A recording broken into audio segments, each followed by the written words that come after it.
गाज़ीपुर का MAH inter college. आपको बता दें, गाज़ीपुर के MAV एजुकेशनल एसोसिएशन तथा MAH इंटर कॉलेज के मैनेजिंग कमेटी की महत्वपूर्ण बैठक रविवार को हुई, जो आज़ादी के पहले की बनी हुई सोसाइटी और गंगा जमनी तहजीब का मिसाल कॉलेज आज अपनी बुलंदियों को चूम रहा है। हालांकि कमेटी के ज़्यादातर लोग अब इस दुनिया में नहीं रहे। कुछ लोग हैं जो ज़िंदगी के आखिरी पड़ाव पर बैठे उस पौधे को देखकर खुश हैं जो आज बट वृक्ष बन चुका है। नई पीढ़ियों को सदस्यों के रूप में बागडोर सौंपी गई है, लेकिन शिक्षा के क्षेत्र में अपने मुकाम पर अग्रसर ये MAH इंटर कॉलेज आज चर्चाओं में है। उसी की बैठक और उसके नुमाइंदे जो भी लोग हैं आज यहाँ पर बैठक में शिरकत किए हैं। ऐसे में यहाँ पर संस्था के जनरल सेक्रेटरी वारिस हसन खां, अध्यक्ष मजहर हुसैन, उपाध्यक्ष शहनवाज खां और कार्यक्रम का संचालन इस कॉलेज के प्रिंसिपल मोहम्मद खालिद आमिर साहब ने किया। और जो नए सदस्य बनाए गए हैं उसमें हम आपको बता देना चाहते हैं कि एहतसाम अख्तर उर्फ गुड्डू, फारूक खां तेलियाबाग वाराणसी, जावेद खां तेलियाबाग वाराणसी, श्री अहमद खां, फहद खां, शुएब मोहम्मद खां, बाबर खां, शफीउल्लाह रहमती, अख्तर हुसैन रायनी, नदीम अहमद खां, मोहम्मद बशीरुद्दीन, जमीरुद्दीन खां, मिर्ज़ा अफजल, बिलाल खां, साकिब, मोहम्मद वारिस, राजा खां, अबू नसर खां सहित तमाम लोग इसमें नए सदस्य बनाए गए हैं, जिसमें गाज़ीपुर, गोरखपुर, आजमगढ़, बनारस, भदोही, पश्चिम बंगाल तक के लोग इस कमेटी में हैं। और आज बड़े ही हर्षोल्लास के साथ कमेटी की मीटिंग संपन्न हुई। इस मौके पर MAH इंटर कॉलेज के प्रिंसिपल मोहम्मद खालिद आमिर साहब ने सभी सदस्यों को माल्या पहना के उनका स्वागत किया। जहाँ डाल डाल पर सोने की चिड़िया करती थी बसेरा, वो भारत देश से मेरा। गाजीपुर जनपद के MAH इंटर कॉलेज में हम मौजूद हैं और ऐसे में यहाँ मैनेजमेंट कमेटी के लोग आज साल में पहली बार बैठक कर रहे हैं। और यहाँ से जो शिक्षा का एक ताना बाना बुना जाता है वो गंगा जमनी तहजीब का एक मिसाल है। ऐसे में यहाँ जो मेंबरान हैं वो बहुत दूर दूर से लोग आए हुए हैं और सबकी अपनी अपनी एक बातें हैं जो इस कमेटी के सामने रखी गई। लेकिन ऐसे में यहाँ के जो जनरल सेक्रेटरी हैं उन्हें भी बहुत दर्द है कि ये हमारा विद्यालय हमारे रहने और न रहने पर भी ये हमेशा अपनी बुलंदियों को चूमे। ऐसे में उन्होंने क्या कहा, आइए सुनाते हैं। ये हमारे कॉलेज MAH इंटर कॉलेज जो है उसका जनरल बॉडी की मीटिंग होती है और एक एसोसिएशन है हमारा MAV एजुकेशनल एसोसिएशन गाजीपुर, जो कि हमारे कॉलेज को MAH इंटर कॉलेज को चलाता है। तो इन दोनों बॉडीज़ की जनरल बॉडीज़ की मीटिंग है, जिनमें मेंबरान जो हैं उनमें हम लोग स्कूल में पठन पाठन वगैरह का जो काम होता है, जो निर्माण कार्य है, जो चीज़ें हैं, जो डेवलपमेंट है, वो सब बयान करते हैं, बताते हैं तमाम चीज़ें कि साल भर में क्या हुआ। साल में ये एक मीटिंग होती है, सिर्फ एक मीटिंग होती है, उसी सिलसिले की ये मीटिंग हुई है।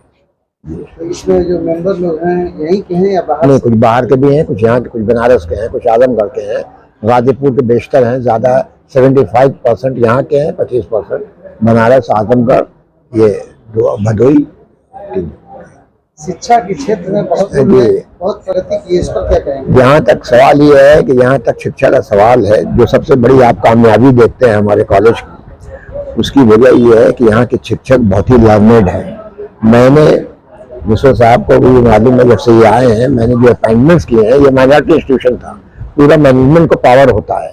तो हमने जो इम्तिहान लेते थे, इम्तिहान रिटन होता था, रिटन इम्तिहान के बाद फिर जो 60% क्वालिफाई करता था उसको इंटरव्यू में बुलाया जाता था और इंटरव्यू में एक्सपर्ट आते थे आजमगढ़ से, बनारस से, तमाम BHU से, यहाँ से लोग, और जो सब तय करता था कि ये बेस्ट लड़का है उसको हम लोग लेते थे। उसका नतीजा ये है कि आज हमारे कॉलेज के टीचर बहुत ही काबिल, बहुत ही लर्नेड हैं, जो कि और स्कूलों में नहीं ऐसे मिलेंगे। 2-1 टीचर मिल सकते हैं लेकिन एज ए होल नहीं मिलेंगे आपको। और यही वजह है कि यहाँ की पढ़ाई लिखाई अच्छी हुई है। प्रिंसिपल साहब हमारे आचार्य महोदय प्रिंसिपल साहब ने भी बड़ा ध्यान दिया। हाँ, बहुत ही बढ़ी है। और आज ये गिनती में जिले का नंबर 1 स्कूल जो है गिना जा रहा है, केमिस्ट स्कूल जो है नंबर 1 पर चल रहा है। तो आपने सुना कि मोहम्मद वारिस हसन खां जो जनरल सेक्रेटरी हैं ने अपने स्कूल की पूरी बात को बताया। और ये बूढ़ी हड्डियाँ और ये छड़ी के सहारे आते हैं विद्यालय और अपने विद्यालय के उस वट वृक्ष को देख के खुश होते हैं। वारिस हसन साहब हमेशा से विद्यालय की तरक्की के लिए सोचते रहते हैं। पिछले दिनों वो काफ़ी बीमार थे और अस्पताल में भर्ती थे। ऐसे में जब वो ठीक हुए तो उन्होंने विद्यालय की चिंता की और प्रिंसिपल साहब से विद्यालय का हाल जाना। सवाल, चंद दिनों पहले आप बहुत बीमार थे और बीमार थे तो अस्पताल में थे। उस समय आप कैसा फील कर रहे थे, क्या थी आपकी तमन्ना? ऐसा है कि 11 दिन तक तो मैं बेहोश था। होश में जब आया तो स्कूल की याद आई जरूर। प्रिंसिपल साहब शायद हमारे होश में आने के 2-4 रोज बाद गए थे, तो मैंने उनसे यही पूछा कि हमारा कॉलेज कैसा है, ठीक चल रहा कि नहीं चला, कोई प्रॉब्लम है या नहीं। अल्लाह ने तो हमें बचा दिया है। अगर कोई दिक्कत हो तो हमें बताइए, इस बीमारी में भी हम करने के लिए तैयार हैं। और हम जो हमेशा प्राचार्य महोदय जो है हमारे हमेशा कोऑपरेट करते रहे हैं, बहुत ही मेहनत करते हैं वो। और इसमें तरक्की का एक हाथ उनका भी बहुत बड़ा हाथ है, इसमें कहीं दो राय नहीं है। लेकिन ये है कि उस पीरियड में भी दर्द था विद्यालय। बिल्कुल बिल्कुल बिल्कुल था। मैनेजर हाजी वारिस हसन खान साहब, दोनों इदारों के सदर जनाब मजहर हुसैन साहब, फिर हमारे सामने उनके इंतजामिया के पदाधिकारी हैं, मेंबर्स हैं और जनरल बॉडी के तमाम मेंबर्स हैं। मैं 23 साल लगभग मुझे इस ओहदे को पे आए हो गया। जितनी रौनक आज की जनरल बॉडी की मीटिंग में मुझे दिखाई दे रही है, ऐसी रौनक मुझे पहले देखने को नहीं मिली। आप सब हजरात का वक्त निकाल के दूर दूर से सफर तय करके आना, ये साबित करता है कि आप अपने इस इदारे से, अपने इदारे के सेक्रेटरी से, अपने इदारे के जिम्मेदारों से बेहद और जज्बाती लगाव रखते हैं। मैं आपके इस जज्बे को सलाम करता हूं और आइंदा भी ये उम्मीद करता हूं कि आपकी शफकत, आपकी मोहब्बत, आपका ये जज्बा, आपका लगाव इस कॉलेज से और इस कॉलेज कायम रहेगा। और इंशाअल्लाह आपकी ये मोहब्बत, आपका आना, आपका सिर जोड़ के बैठना, ये हमारी बहुत बड़ी ताकत है। बज़ाहिर आप समझते हैं कि हम सीवान से क्यों आए, कलकत्ता से क्यों आए, भदोही से क्यों आए, लेकिन आप ये नहीं समझते हैं कि जब आप मेरे सामने बैठते हैं तो हमारे रगों में खून का संचार कितना बढ़ता है, हमारा हौसला कितना बढ़ता है, हमारी ऊर्जा कितनी बढ़ती है, हमारी तवानाई कितनी बढ़ती है, हमें हिम्मत कितनी मिलती है कि ऐसी शख्सियतें हमारे साथ खड़ी हैं।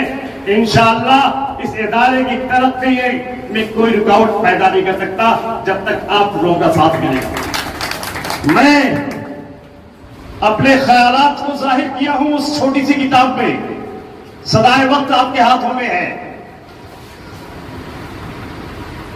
आपने बड़ी खुलूस के साथ मुझे ये जिम्मेदारी दी कि इस इदारे को चलाया जाए। कहीं से कोई किसी तरह का जो है कोई प्रेशर नहीं, कोई प्रलोभन नहीं, खौफे खुदा और जैसे नाज़िर जानकर आपने एक जिम्मेदारी दी कि नहीं, एमएच इंटर कॉलेज को इनके हाथ में दिया जाए बागडोर को। और जिस जज्बे के साथ मैंने 23 साल में देखा है, एक आदमी जब बनारस के हॉस्पिटल में भी एडमिट है, जिंदगी और मौत की लड़ाई भी लड़ रहा है, उस वक्त ये पूछ रहा है कि जनरल बॉडी की मीटिंग कब होगी। ये मामूली बात से ये साफ जाहिर करता है आप इस इदारे से बहुत ज्यादा ही नहीं, जज्बाती और मुखलिसी के साथ इसको चाहते हैं और इसकी तरक्की को चाहते हैं। और ये चीजें ही हमें प्रेरित करती हैं, हमें हौसला देती हैं कि नहीं, हम इस इदारे के लिए ईमानदारी से काम करें। आप हम सबके प्रेरणा स्रोत हैं। अल्लाह ताला आपको बीमारियों से बचाकर हमारे बीच लाया है और हम सबकी दुआएं हैं कि अभी आपको इतनी उम्र दे अल्लाह ताला कि आप जिन जिन सपनों को देखे हैं इस इदारे के लिए, वो सारे सपने हम पूरे कर सकें इंशाअल्लाह। अरे शेर शायरी और उर्दू अदब का शौकीन भी हूं, लेकिन मुशायरा इसलिए नहीं होगा कि हम बैठ के सिर्फ वाह वाह करेंगे, बल्कि मुशायरा इसलिए भी होगा कि अगर किसी तालीमी इदारे में हो रहा है तो वहां के इदारे के तालीमी निजाम को बेहतर बनाने में मददगार भी साबित हो। या और तो सच्चाई की बात यह है, अक़लियती इदारा है, हुकूमत ने हमारे अख्तियारात छीन लिए। बहुत साफ मैं इस बात पे यकीन करता हूं, हर जगह की अक़लियतों को अक्सरियत ने सताया है। दुनिया में कहीं भी हो, हिंदुस्तान भी उसी में है। अक़लियतें अक्सरियत के एहसान से नहीं चलती, अक़लियतें अपनी मेहनत से, अपने लगन से, अपनी क्वालिटी से, अपनी गुणवत्ता से, और वो अपने अंदर इस तरह के चीजें पैदा कर लेते। एक स्पेस इसरो में एक आदमी बस्ती का रहने वाला, एक नाम जब आया तो हमारा सीना चौड़ा हो गया। हमें ऐसे काम करने पड़ेंगे कि इसरो बगैर अक़लियत के चल नहीं पाए। हमें वहां तक तैयारी करनी है, और वहां की तैयारी जावेद भाई आप बहुत हमसे ज्यादा वाकिफ हैं। वहां की तैयारी विधानसभाओं में और लोकसभाओं में कितनी होगी मुझे नहीं मालूम, लेकिन इतना मैं भरोसे से कह सकता हूं कि इन इदारों में जरूर होगी। इन इदारों को बेहतर बनाया जाए। आप जिन जिलों में हैं, जहां भी हैं, तालीमी इदारों को बेहतर बनाने की कोशिश में लग जाइए। अगर इस कौम से लगाव है, इस कौम से दर्द है, इस कौम के मसाइल में चर्चा करते हैं आप, तो आप अपने अपने यहां, आपका ये इदारा है, आप यहां मेंबर हैं, यहां भी और जहां भी जुड़े हुए हैं, आप तमाम मुतहर्रिक शख्सियतें हैं। आप एक जगह नहीं, कई जगह आप अपनी जात में एक अंजुमन है, कई जगह जुड़े हैं। हर जगह अक़लियतों को तालीमी मैदान में बेहतर बनाने की कोशिश में लग जाइए। और जिस दिन हम अगर इस मैदान में तरक्की कर जाएंगे, उस दिन बहुत सारे मसाइल दूर हो जाएंगे। ये मॉब लिंचिंग करने वाले, ये दाढ़ी को देख के चलने वाले, जिस दिन दाढ़ी वाले साइंस की प्रयोगशालाओं में बैठ जाएंगे, इसरो में बैठ जाएंगे, DRDA में बैठ जाएंगे, रिसर्च डेवलपमेंट में बैठ जाएंगे, उस दिन इन दाढ़ी वालों को से नफरत अब कोई नहीं करेगा। इन दाढ़ी वालों से मोहब्बत करनी पड़ेगी और हमें वहां तक जाना है। मुल्क की आजादी बनाई गई है, हमें वहां तक जाना है जहां हम इस मुल्क की बोझ नहीं, इस मुल्क की जरूरत बन जाए। अपनी डॉक्टरी के सारे में टॉप फील्ड हम कब्जा करेंगे। और दाढ़ी रखने के बाद अभी भी जो है हिंदू या मुसलमान ये नहीं देखता है डॉक्टर के यहाँ कि डॉक्टर हिंदू है कि मुसलमान है, मरीज ये देखता है डॉक्टर कैसा है। मजहर साहब है लखनऊ में, अहमद साहब है कानपुर में, वहां हर हिंदू और मुसलमान जाता है क्योंकि उन्होंने अपना लोहा मनवा लिया है। हमें उस मैदान अपने को वहां तक ले जाना है और वहां तक जाने का रास्ता इन इदारों से होके जाता है। मेरी दर्दमंदाना गुजारिश है कि अपने अपने इदारों को, अपने अपने जहां जहां पे आप जुड़े हुए हैं, वहां पे तालीम के मैदान में बेहतर कारकर्दगी, ईद के कपड़े नए न पहनिए, शादी के खर्चे कम कर दीजिए, बहुत सारी कटौतियां कर दीजिए, लेकिन तालीम के मैदान में कोटा आप भी भेजिए बच्चों को, कोई बुराई नहीं है। अगर अमीरों के बच्चे जाके वहां से डॉक्टर बन रहे हैं तो हमारे बच्चे क्यों नहीं जाएंगे? हम पैसे काटेंगे शादियों के, लेकिन वहां से तैयारी कराएंगे और अपने बच्चों को जो है बेहतरीन डॉक्टर, बेहतरीन इंजीनियर, बेहतरीन ऑफिसर और बेहतरीन साइंटिस्ट ऐसे बनाएंगे। हमारे कॉलेज का बच्चा जापान में जाकर बेहतरीन साइंटिस्ट है और अब वो हिंदुस्तान के किसी भी यूनिवर्सिटी में अगर आए तो उसे प्रोफेसर की रैंक मिल जाएगी, चाहे वो बीएचयू क्यों ना हो। बीएचयू से ऑफर जाता है तुम आके मेरे यहाँ ज्वाइन कर लो। हम वहां पहुंच जाएं जहां की मजहब और जातियां बहुत बौनी पड़ जाएं। आप सब लोग हमारी दावत पे, हमारे सेक्रेटरी साहब की दावत पे यहाँ तशरीफ ले आए, वक्त दिया और आप सबका बेहद शुक्रिया। हम उम्मीद करते हैं कि आइंदा भी जो है हम जिस मिशन को लेके चल रहे हैं उसमें आपका प्यार, आपकी शफकत, आपकी मोहब्बत हमारे साथ मिलती रहेगी। बहुत बहुत शुक्रिया। शिक्षा के क्षेत्र में जहां एमएच इंटर कॉलेज ने इस जिले में अपना नाम कमाया है, ऐसे में बीएचयू से आए हुए, बनारस से आए हुए हमारे साथ हैं जावेद भाई। तो आइए हम उनसे भी बात करते हैं। जी, हम एमएच इंटर कॉलेज गाजीपुर में आए हैं और यहाँ की मैनेजमेंट कमेटी ने हम लोगों को, मुझे भी मेंबर बनाया है। तो इस अदारे को और आगे कितना ले जा सकते हैं हम लोग, इससे तारुफ कराया यहाँ के जनरल सेक्रेटरी और साहब ने और प्रिंसिपल साहब ने। तो काफ़ी पुराना ये अदारा है। ये इदारा शायद आज़ादी के पहले, हम समझते हैं, अभी मैं बोर्ड देख रहा था 1934 के पहले के भी इसमें मेंबरान हैं। तो इसका मतलब ये 1930-28 का स्कूल होगा। तो बेशक ये इस स्कूल का नाम काफ़ी बनारस के अंदर भी काफ़ी उससे लिया जाता है कि ये गाजीपुर का एक बहुत अच्छा एकेडमिक माहौल और एकेडमिक रिजल्ट भी देता है। तो उससे हम लोग कहीं ना कहीं से हम लोगों प्रेरित होकर के इसके मेंबर बनने की हमें भी बहुत खुशी हो रही है कि हम इस स्कूल के मेंबर बने।